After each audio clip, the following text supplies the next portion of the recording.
good thing at the back.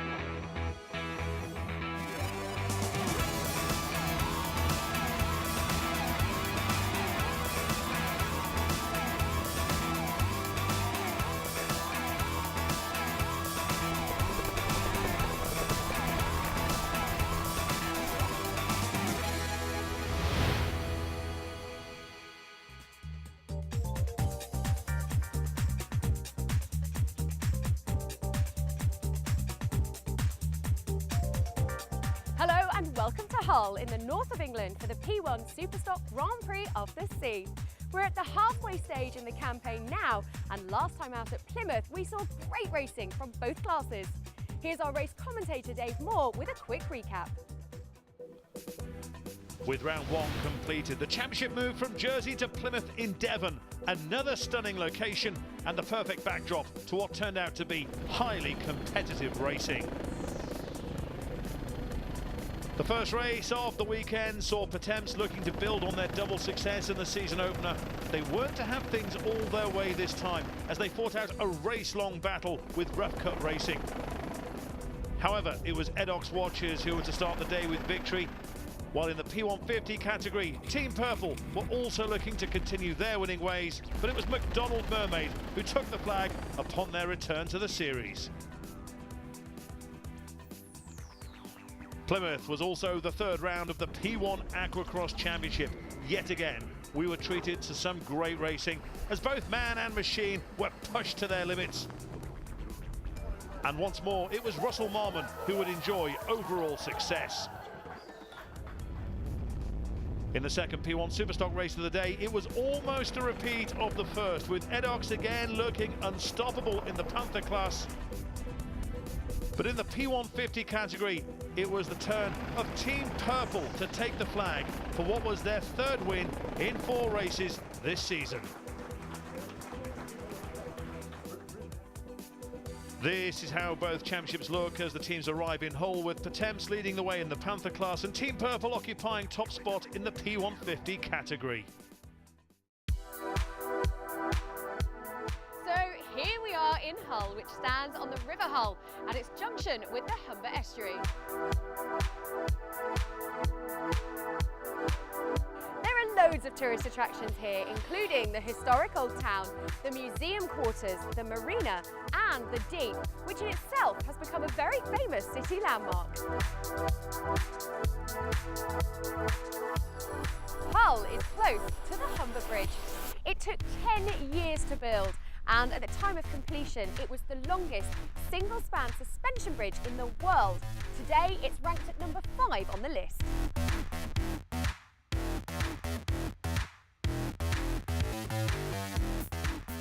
Joined now by John Wilson. John, just about ready to get out for the racing this weekend? Yeah, been sitting in the room practicing the lap in my mind. And that's how you prepare for the match racing, is it? Yeah, you've got to have your sit down and just visualise it and make sure you've thought it all through. And of course it's a slightly different format this weekend. Yeah, it's just been obviously a change in the river with the river tide, the river levels, flow levels here. It's just going to be really difficult to hold the marking course, so it'll be an interesting option. Well, hopefully we'll see you back up on the podium. Fingers crossed. won't be if you're not trying, if it isn't. Good luck and enjoy the race. So there we go. The racing about to get underway, and here is our commentator, Dave Moore. Thanks, Gemma. And it's a different format for the match races this weekend.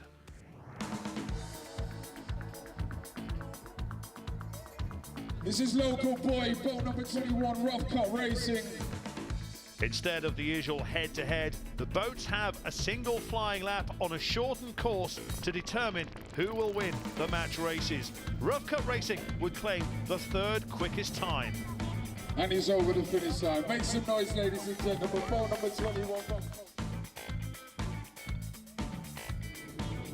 The SGB racing boat of Team 88 continued their fine start to the campaign in what is their debut season in powerboat racing, going just slightly faster than Rough Cut Racing to end the session in 2nd place on the leaderboard.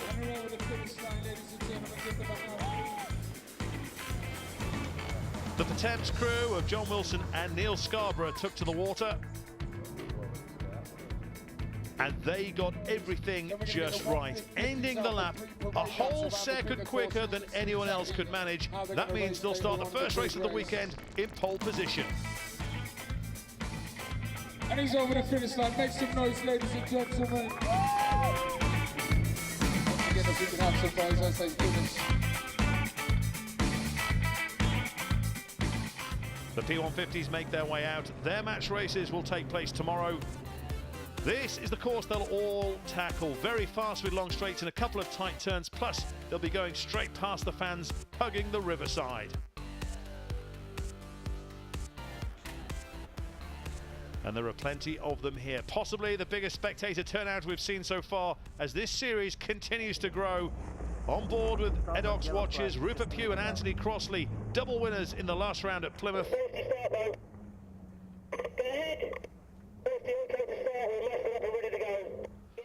So we're moments away then with the third P1 Superstock Grand Prix of the Sea poised to blast into life. The crews are manoeuvring into position ahead of the signal to go. This is the view from P150 campaigners McDonald Mermaid, David and Kirsty Toos Hobson. A race win for them in Plymouth. There's the flagman, all the navigators trained on him, while all the drivers are fixed on the water straight ahead. Left a little bit, keep going, hold it there, a bit more, go, that's good. So we're on our way, and already Patems and Peters and May find themselves out front. This is Aztec Racing we're riding with. Azam Ali and Sam Whittle getting tossed about in the wake that's being created in front of them. And there are definitely three boats making a break for it. One of them, Rough Cut Racing, number 21, Ian Brusby, the local boy who grew up in these parts, and judging from this shot, he's holding second place. And that is indeed the case. Patems with their noses in front though. Rough Cut do have the inside line into the next boy with both Peters and May and Edox going wide, but it's game on as far as this race is concerned, and potentially this could be the best race of the year so far. A decent start for Martin Colligan and Liam McDermott in the P150 category. This is looking back from the Team Fox craft. Peters and May with Edox just out of shot. There they are, still pushing hard, while Neil Holmes and Will Nurse in the number 4 boat look to be on the move now.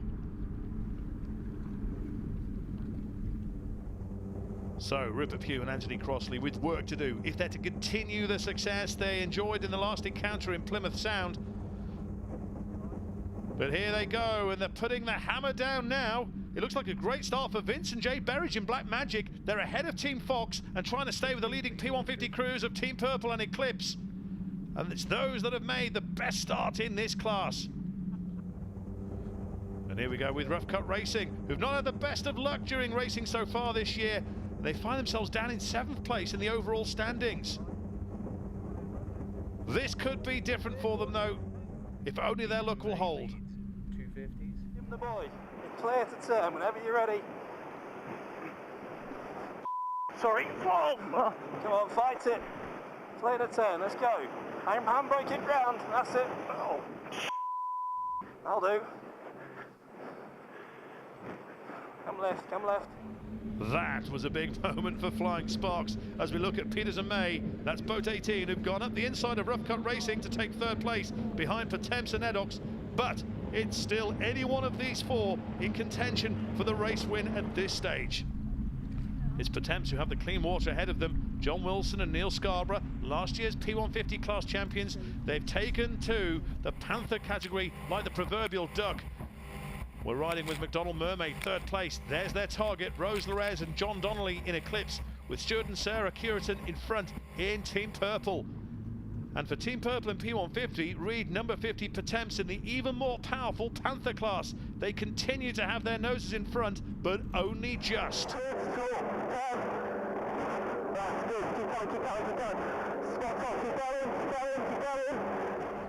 That was Dan Smith in Vision, navigator for Shelley Jory Lee in Helvetia Wealth. But here come the P150s, Eclipse making a great start. They're right with Team Purple, and it looks like Team Fox and Plus Black Magic for 4th place. It's even closer in the P1 Panthers. Patems still leading, but only just. Peters and May are coming in hard and looking to snatch 2nd place.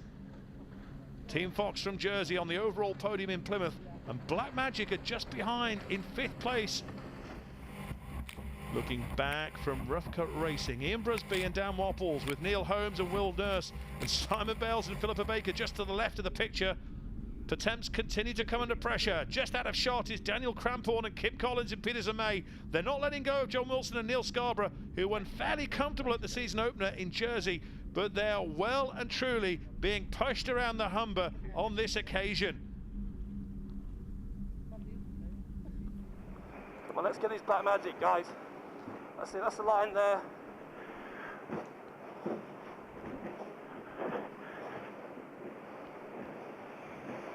Line 3, 50.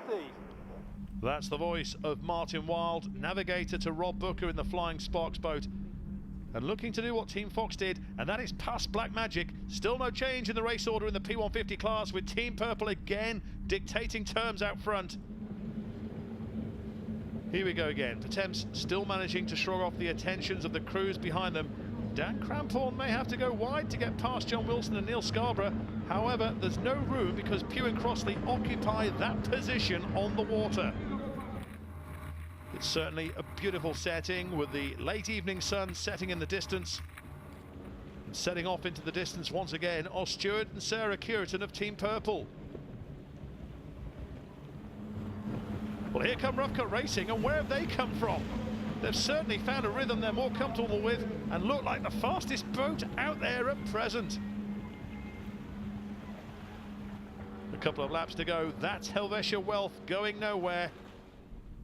And here is the new race leader, Dan Cramphorn and Kim Collins. Their first outing in this campaign, and they're making it a very memorable one. Eclipse still going strong. That's Rose Larez and John Donnelly on what is fairly flat water. I'd go as far to say this is possibly the calmest service we've had so far this season. It's looking increasingly unlikely that Rupert Pugh and Anthony Crossley will add to their tally of wins. Despite looking strong, they're some way off the leaders. And out front, Peters and May continue to pull away toward the checkered flag. There they go.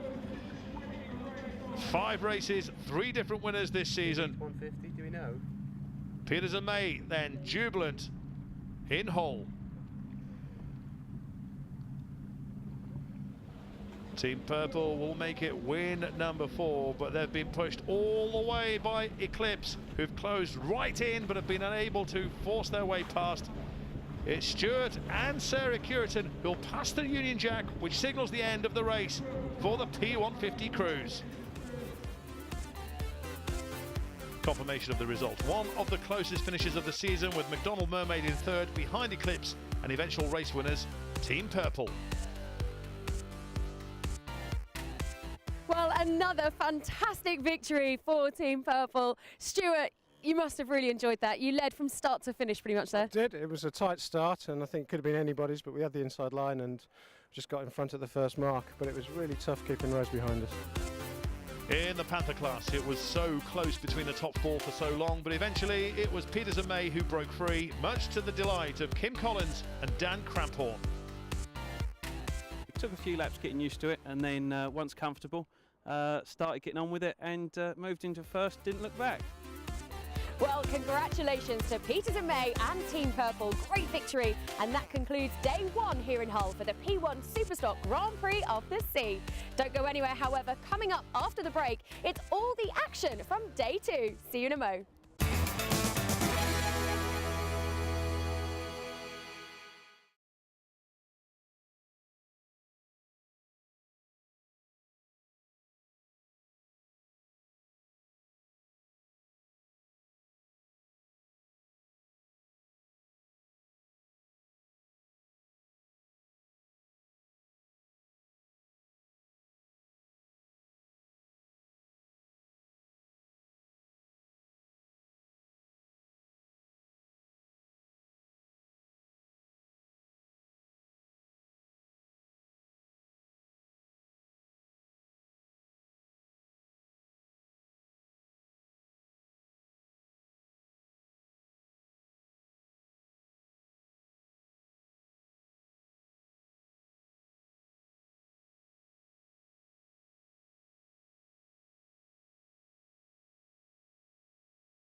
Welcome back to the P1 Superstock Grand Prix of the Sea. We're here in Hull in the north of England, and after a fantastic start to the weekend with the racing yesterday, we're set up for more great action on the water today.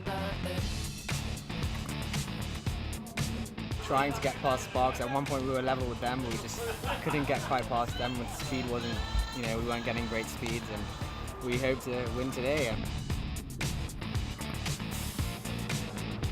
We had 2 laps to go, and yes, we ran out of fuel, so we came to a serious halt. It was very close. I think at one point we were probably about 2 feet away from the transom of Team Purple. Really good race, not a great result, third, but some good points all the same. But really, really close racing. It just shows, you make a tiny little error and you're back an awful long way. Today we've heard a few thoughts from the crews about the weekend so far and their hopes for race 2 as they make their way out onto the river. It's time to join Dave for the race commentary. Thank you, Gemma. Before the second endurance race of the week, there's the small but important matter of the match races for the P150 boats. And having scored an impressive second place the day before, Eclipse showed they were on song with the third best time, 69 seconds. Team Purple may be top of the charts in the overall standings, but they had to settle for second best this time. They eventually recorded 68 seconds.